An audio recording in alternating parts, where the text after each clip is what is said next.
ready? Oh, it didn't give me the countdown like it usually does. Oh well. Hello, it is Friday, and that means it is time for the Friday Live. We're a little bit behind today because, well, we do work. we don't just sit around. With me today is Pat Brewer. Pat is a realtor here. How long have you been a real estate broker, Pat? 16 years. 16 years. 16 years. But what did you do before that, Pat? I spent 35 years in the home improvement industry, specifically in the plumbing and electrical field of home improvement. And you sold water heaters and parts and stuff like Water that? heaters, faucets, tubs, toilets, piping, and then all the rough-in, all the finish for not only plumbing, but also electrical products. Yeah. He may not be a plumber, but he knows probably as much or more than a lot of plumbers. So what we're going to talk about today is we're going to focus on water heaters, plumbing, sinks, and stuff like that, and we're just going to do a general thing. As the unique perspective that you have, when you get to take clients into homes, you get to see things that most realtors don't, which is a great addition to your clients. But, you know, I want to learn some of that, so if I get it on video, then I can cheat. But the people watching, what are red flags that somebody who has no knowledge of water heaters or plumbing, what are some red flags that they can see as they walk into a home for the first time to look at it to buy? Probably the most obvious thing you can see on a water heater, and right out there in the open, is whether it's strapped or not. And what do you mean by that?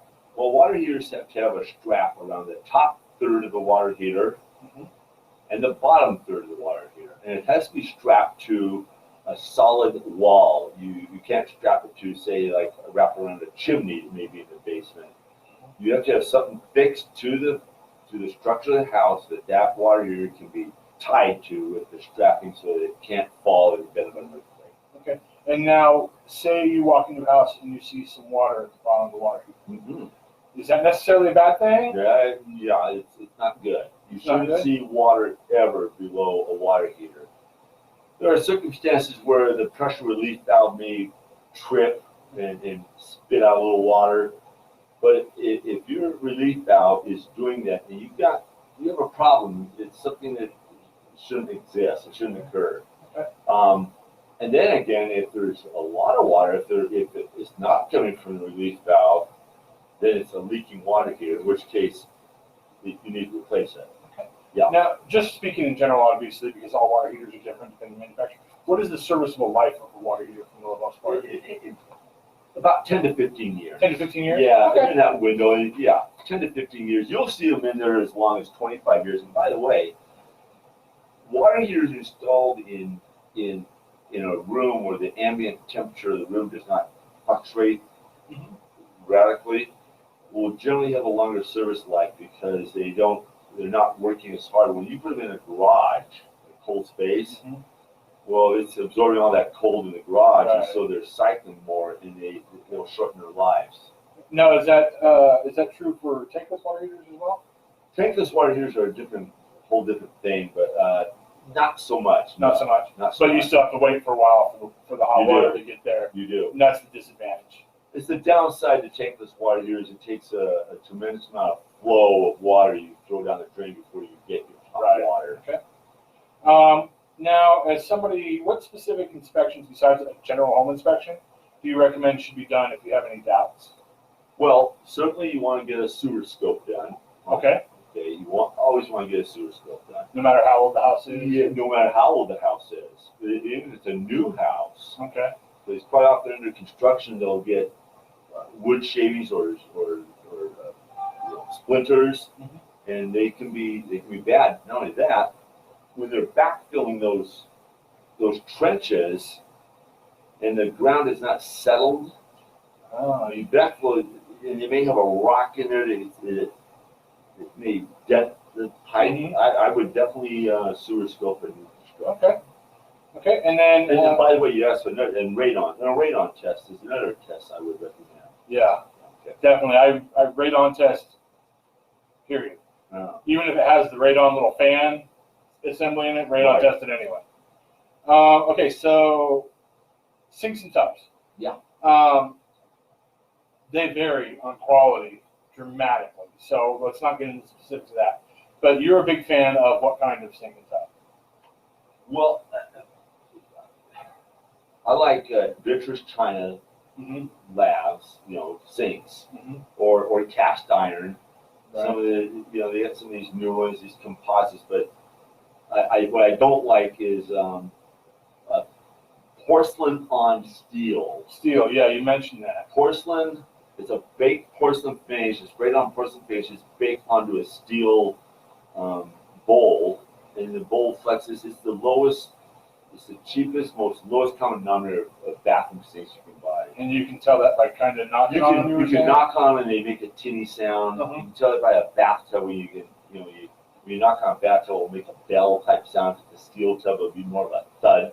If it's cast iron. Okay.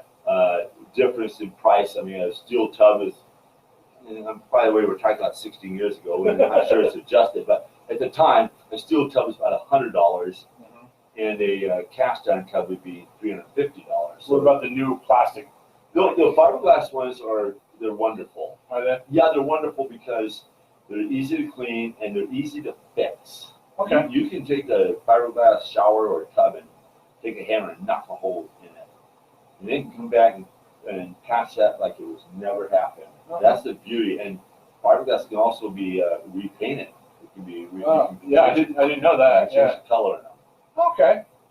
Okay, and then so cast iron you were talking about, long lasting, lasts forever, pretty much. Right. They're extremely heavy. Cast iron are very heavy tubs.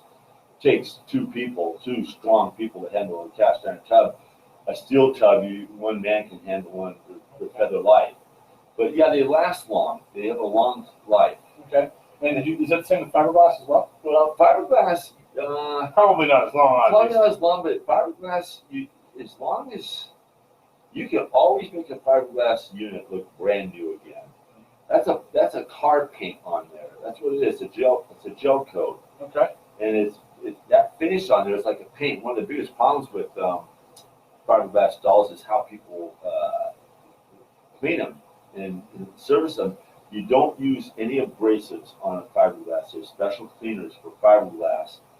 Soap scum has a tendency to bond to fiberglass real well. Okay. And so you want to remove that with something like phosphoric acid or something that will not damage that paint, but will eat the soap scum up. So many people get in there with these Scotch-Brite things. Right. It's murder on a fiberglass. There's never anything abrasive on a fiberglass. So maybe something like TSP?